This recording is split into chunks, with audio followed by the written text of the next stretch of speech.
Well, we're back again with a belated no-fluff analysis, but a no-fluff analysis nonetheless, and this time we're going to be looking over the Phantom's Ransom Summon Showcase running from the 4th of November until the 13th of November UTC. Let's get straight to it with the adventurer added with the showcase, the 5-star Shadow Bow, Opera Karina, the Pirate Opera Prima Donna. Opera Karina's first skill is Aria of the Sea, dealing 3,840.2% damage over 13 hits to surrounding enemies and inflicting Shadow Blight, a new status affliction which deals 41% damage every 2.9 seconds for 21 seconds.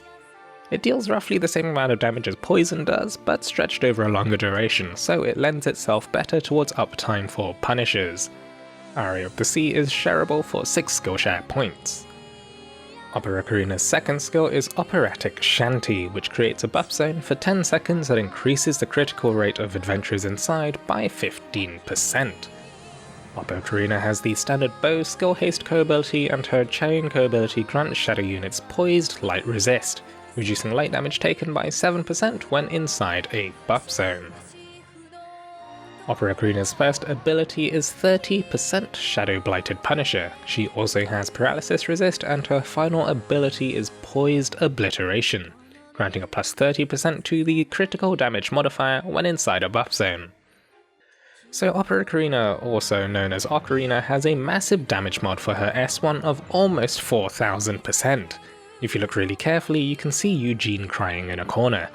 Her buff zone from Operatic Shanty combined with Poised Obliteration actually lends itself pretty well to a decent bit of synergy. The addition to the critical damage modifier means that Ocarina benefits more than usual from the increased crit. Combined with the Shadow roster and its love of Patia, spewing out buffs and triggering double buffs, a crit buff zone should offer a decent amount of marginal value, even more so than a strength buff zone of equal value might provide. After all, if a Patia and double buff prince can have you floating at over 100% bonus strength, gaining another 15% bonus strength is not really gonna be as impactful as some crit rate. One problem I do foresee with Ocarina is Cayenne's violent hatred of standing still in one spot for any duration of time. His purple attacks make it difficult to stay put in his battleground effect, and his shielding buffs necessitate the use of dispels. Both of these are weaknesses in Ocarina's kit. That's not to say that she can't be used, but working Ocarina into a team composition will need the rest of the team to pick up dispelling duties, as well as positioning mindfully if they want to take advantage of the crit zone. These are both weaknesses that Gala Cleo has, but at the very least Ocarina doesn't absent-mindedly heal the team, much to Bellina's delight. Next we have the dragon added with the showcase, the 5-star Shadow Whale, Giovanni, the Arc of Music. Giovanni grants shadow units 45% strength and 20% critical rate. His skill is Grand Concerto, dealing 1,320% damage over 6 hits to enemies ahead. However, if used in a buff zone, this instead deals 1,320% damage over 5 hits with an increased AoE, and furthermore grants a 15% increase to the critical damage modifier for the rest of the quest. One side note, Giovanni's basic attack combo finishes by creating a small buff zone that buffs critical damage by 10% for 10 seconds. So on paper this seems fairly synergistic with Ocarina's kit, playing off her buff zone and poised abilities. At the very least, Giovanni doesn't end up beached without adventurer buff zones, as he's also able to create his own buff zones. While comparing him to Kachi would be unfair, I still don't think Giovanni can really stack up too well against Shinobi either in shorter quests.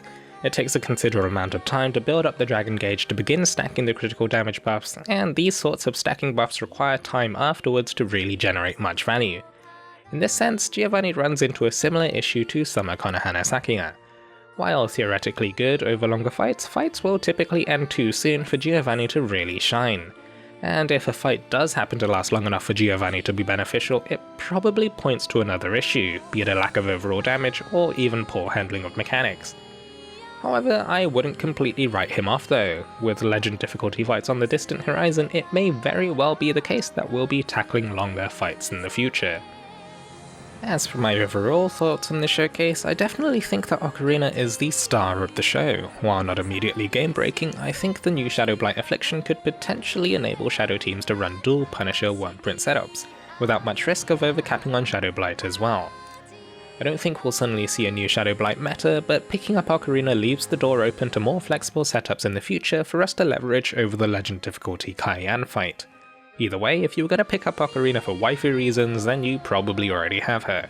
But do be wary of the future and pending limited showcases on the horizon as we slip into holiday season for Christmas, New Year's, and Valentine's.